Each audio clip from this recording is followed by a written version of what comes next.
Hey,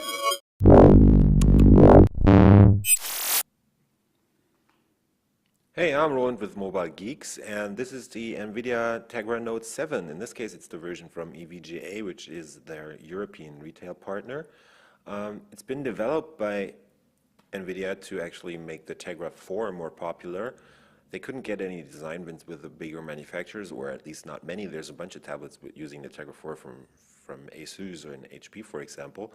And this is their try to realize a 7-inch tablet that is prone to be used for gaming because it has this very, very fast NVIDIA Tegra 4 quad-core ARM Cortex A15 chip in there, running at 1.8 gigahertz. And yeah, we'll try and tell you if you should buy this device or if you'd rather get a Nexus, for example. And yeah, let's start with a tour around the device. As I said, Tegra 4 inside, using its 4+1 cores, so it has 4 high-end Cortex A15 cores, plus a secondary or an additional core that is for power saving. So whenever you're turning off the screen and you just have the device laying around, for example, it will switch to that core and try to save power to actually make the battery run longer.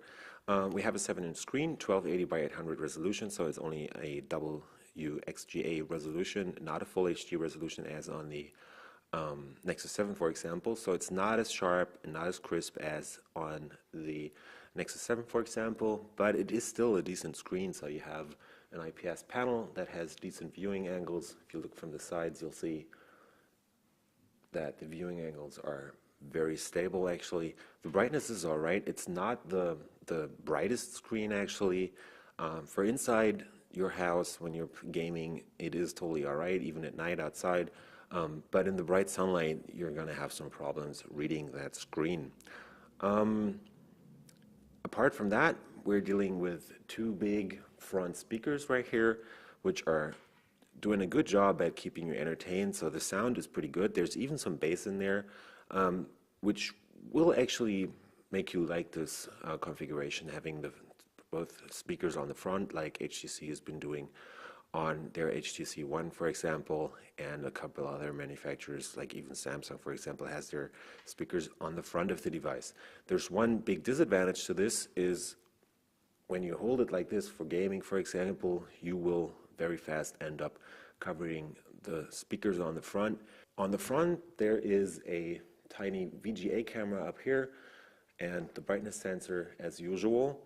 On the back, we have a 5 megapixel camera right there that has a constantly turned on HDR mode, so that should give you pretty decent photos. The pictures that we did weren't the best. I mean, it's still a 5 megapixel camera only, and it lacks a flash, so you're not much to expect right there. But it's definitely a good thing to have this camera in there, because just in case, whenever you might have to make a picture, and it's pretty handy to have one available, right? And on top, we have the on and off button, which is in a decent position up there. It's just kind of hard to actually reach it, and it's not the most easy button to press, but it's definitely a good position up there, and it does what it's supposed to. Right next to that is the 3.5 millimeter headset jack, so you can always hook this up to your stereo or just plug in some headphones. This is a micro HDMI out, which is good if you want to hook this up to your TV. There's one thing about this is that the plug, if you plug it in, is probably not going to hold very good because the port is kind of wanky and wonky. It is not the most stable port, so you got to make sure that you don't move the device too much to not have the picture on the screen go away because the signal just cuts out. Right next to that is a USB OTG capable micro USB port, so you can hook anything from the charger to your USB devices up to that using special adapters, but it's definitely able to use this as a connection to your memory card or even USB sticks or whatever, so you can copy stuff off of that. On the side, on the right side, we have a micro SD card slot in which you can use cards up to, I think, 32 gigabytes, so you can extend the internal storage that is only available in 16 gigabytes. 16 gigabytes is pretty good, but It's always good to have the option to expand it. Right next to that is the volume rocker. Works just as it's supposed to, doesn't wobble or anything, so it's pretty well done on that. On the bottom, we have a special thing about the Tegra 7 or Tegra Note 7. This is a capacitive stylus, so we'll get to that later. It's definitely just it's a nice to have add-on, but it can't replace a digitizer, right? On the bottom, this is just another outlet for the speakers. So when you cover up the front, you will still hear something. Maybe that's why Nvidia put this in there. The back has this kind of dotted design, reminds me a bit of the old Nexus 7, for example. We have big areas that are covered in matte plastic, which still attracts a lot of fingerprints. Up here we have the EVGA logo, so that's where the OEM logo goes. On there, there's always going to be Tegra Notes on there, which tells you, yes, this is the Nvidia tablet. The casing itself is not of the most, it's not the super highest quality, because when you hold it like this and it starts creaking a bit, so I don't know if you can hear that. Well, you're probably not going to hear that, but it's basically kind of a bit of a wobbly construction right there, so maybe Nvidia should invest into that a bit more.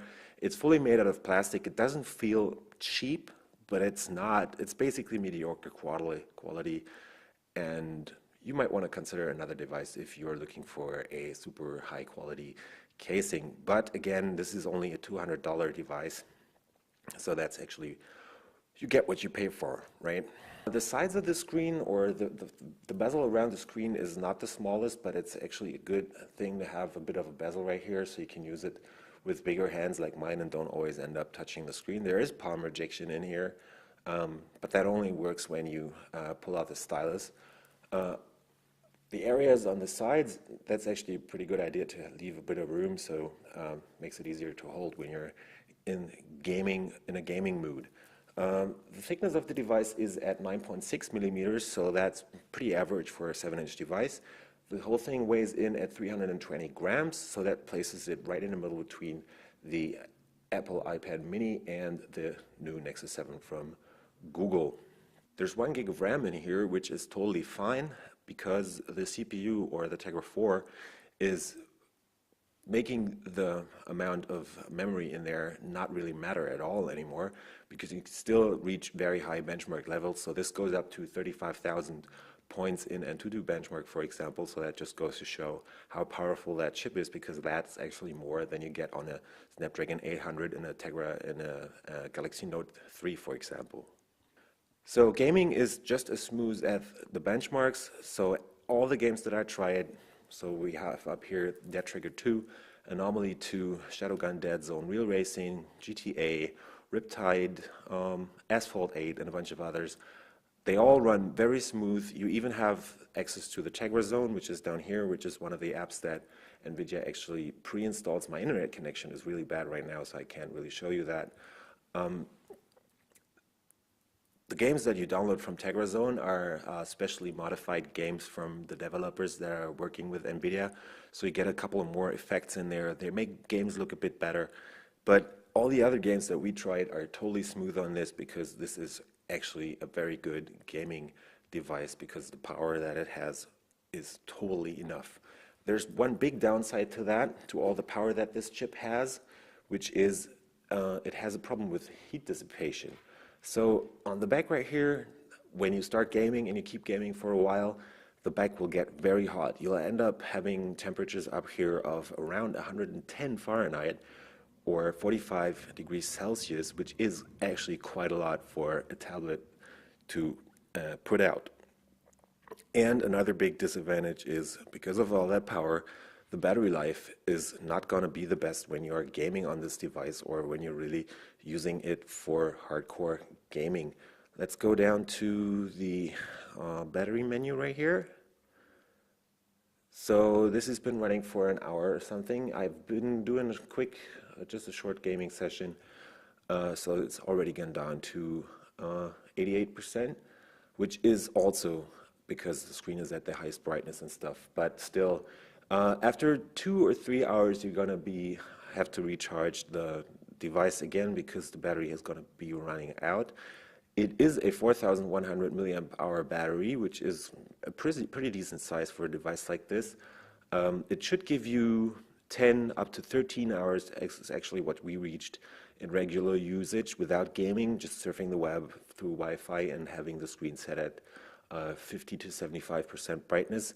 So that should give you a decent experience on the surfing side, but when you start gaming, it's probably only going to last up to 3 hours at full blast if you're really cranking up the screen and are using a high-end game that actually taxes or uses all the power that the CPU in this thing has right here. As I mentioned earlier, Nvidia is actually integrating a stylus into the device, and they're combining this with a bunch of apps. So we have Tegra Draw right here, and we have a writing app. So Write is just for note-taking, and the Tegra Draw app is for drawing. In Write, it will just use the stylus in any direction that you like as a basic pen to actually take notes and write stuff. But the drawing app is actually using a feature that this stylus pen right here has that is pretty neat.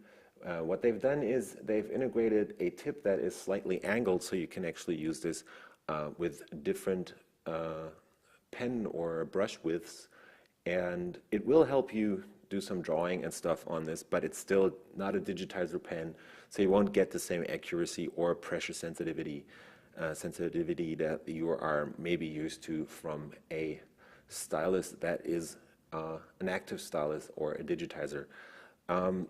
So this is just for note-taking and maybe a bit of drawing, but it's not a professional stylus that some people that have been using digitizer pens are going to appreciate a bit more. So it's still just a gimmick on this. But it's a nice addition for a device that is only $200.